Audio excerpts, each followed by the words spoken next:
છોટાઉદેપુર બ્રહ્મ સમાજ દ્વારા સાંસદ જસુભાઈ રાઠવા માટે રક્ષાસૂત્ર અને સન્માન સમારોહ યોજાયો। બ્રાહ્મણ એટલે ભૂદેવ। બ્રાહ્મણ હંમેશા વિશ્વ ધર્મ સાથે કલ્યાણની પ્રાર્થના કરે। છોટાઉદેપુરના સાંસદ જસુભાઈ રાઠવા માટે રક્ષાસૂત્ર બાંધવા અને સન્માન કાર્યક્રમનું આયોજન છોટાઉદેપુર સર્કિટ હાઉસ ખાતે કરવામાં આવ્યું। આયોજનના ભાગરૂપે જિલ્લાના ભૂદેવો સર્કિટ હાઉસ ખાતે ઉપસ્થિત રહ્યા। સૌના મુખ ઉપર કાર્યક્રમનો ઉત્સાહ સહજ રીતે જોવા મળ્યો હતો। ઉપસ્થિત ભૂદેવો દ્વારા હર હર મહાદેવના નાદથી જસુભાઈ રાઠવા અને તેમના પરિવારને વધાવ્યા।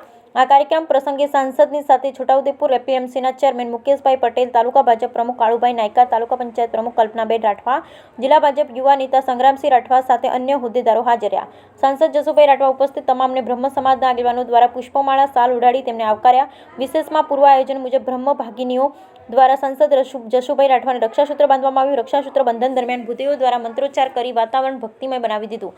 તમામ ભૂદેવ બહેનો દ્વારા જસુભાઈ રાઠવાને સુખ, સમૃદ્ધિ અને પ્રગતિના આશીર્વાદ આપ્યા। બ્રહ્મ સમાજની ટીમ દ્વારા પ્રમુખ હરેશભાઈ તથા નગરની ઉત્સાહી બ્રહ્મબંધુ શંભુભાઈ દ્વારા સાંસદ જસુભાઈ રાઠવાને પરશુરામજીની પ્રતિમા અર્પણ કરી સન્માન કરવામાં આવ્યું। મુકેશભાઈ ઉપાધ્યાય તેમજ તેમના પરિવાર દ્વારા જસુભાઈ રાઠવાને ચાંદીના લક્ષ્મીજીની મૂર્તિ અર્પણ કરી છોટાઉદેપુર જિલ્લામાં પ્રથમ વખત ભક્તિમય માહોલ વચ્ચે જનપ્રતિનિધિ માટે રક્ષાસૂત્ર અને સન્માન કાર્યક્રમના આયોજનથી ખુશી ચારે બાજુ ફેલાઈ। Bureau report Rehan Patel, Chhota Udepur.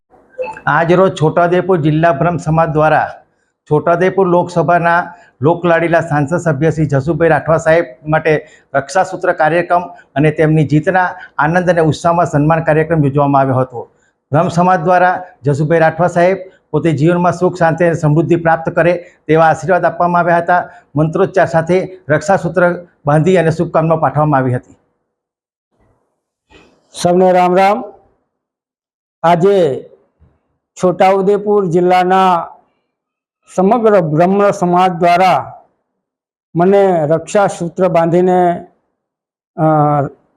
સન્માન કરવામાં આવ્યું અને આશીર્વાદ આપવામાં આવ્યા અને ભૂદેવોનો આશીર્વાદ હર હંમેશા મારા માથા ઉપર રહે છે અને આજે પણ એમના ખૂબ રૂડા આશીર્વાદ પ્રાપ્ત થયા છે।